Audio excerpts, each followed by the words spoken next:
wabarakatuh. Gimana kabarnya? Semoga dalam keadaan sehat dan tetap semangat mengikuti pembelajaran jarak jauh ya. Sekarang kita masuk ke perkembangan jalur transportasi dan perdagangan internasional di Indonesia. Perkembangan transportasi di Indonesia.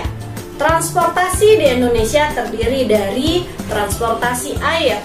Di Indonesia, sebagai negara bahari, perahu dan kapal merupakan alat transportasi dan komunikasi penting sejak awal peradaban Nusantara.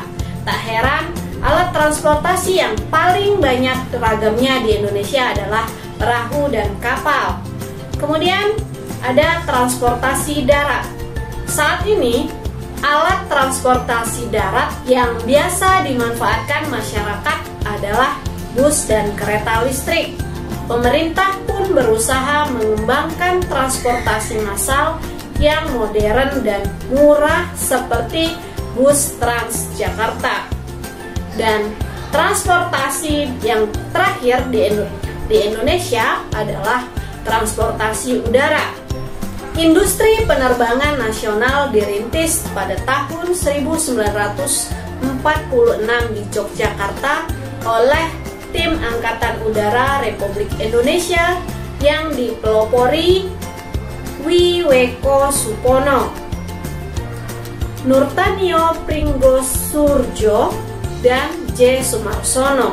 Salah satu hasil rancangannya adalah pesawat Sikumbang yang melakukan penerbangan pertama pada 1 Agustus 1954.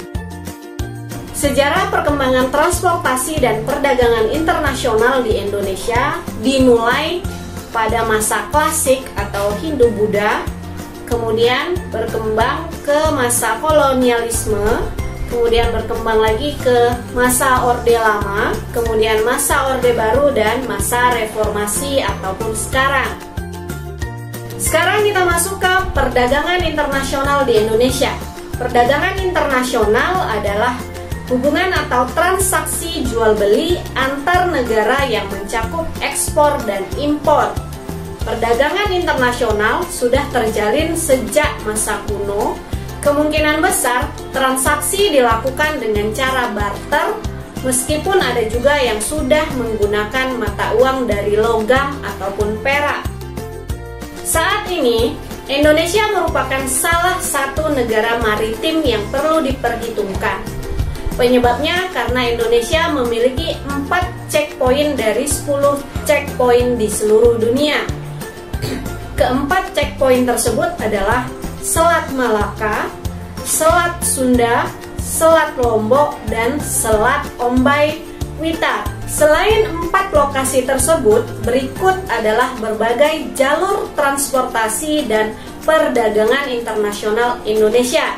Yang pertama ada Alur Laut Kepulauan Indonesia atau ALKI, adalah alur laut yang ditetapkan sebagai alur untuk pelaksanaan hak lintas alur laut kepulauan berdasarkan Konvensi Hukum Laut Internasional.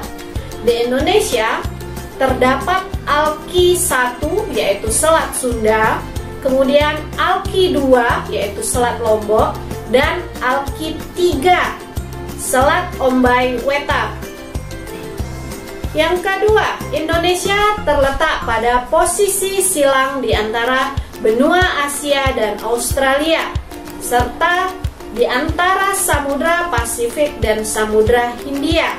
Lokasi ini menguntungkan Indonesia karena menjadi inti jalur perdagangan lalu lintas dunia dan menjadi jalur transportasi negara-negara lain. Indonesia terletak di jalur strategis perdagangan internasional yang disebut jalur sutra laut, yaitu dari Tiongkok dan Indonesia melalui Selat Malaka ke India. Berkaitan dengan jalur perdagangan laut, pemerintah Indonesia memiliki rencana membangun tol laut. Tujuannya untuk meratakan distribusi orang, barang maupun jasa melalui jalur laut ke seluruh Indonesia dengan biaya terjangkau dan efisien. Nah, demikianlah video pembelajaran kita pada pertemuan kali ini. Semoga mudah dimengerti, mudah dipahami, dan tetap semangat mengikuti pembelajaran jarak jauh selanjutnya. Sampai ketemu di video pembelajaran berikutnya. Wassalamualaikum warahmatullahi wabarakatuh.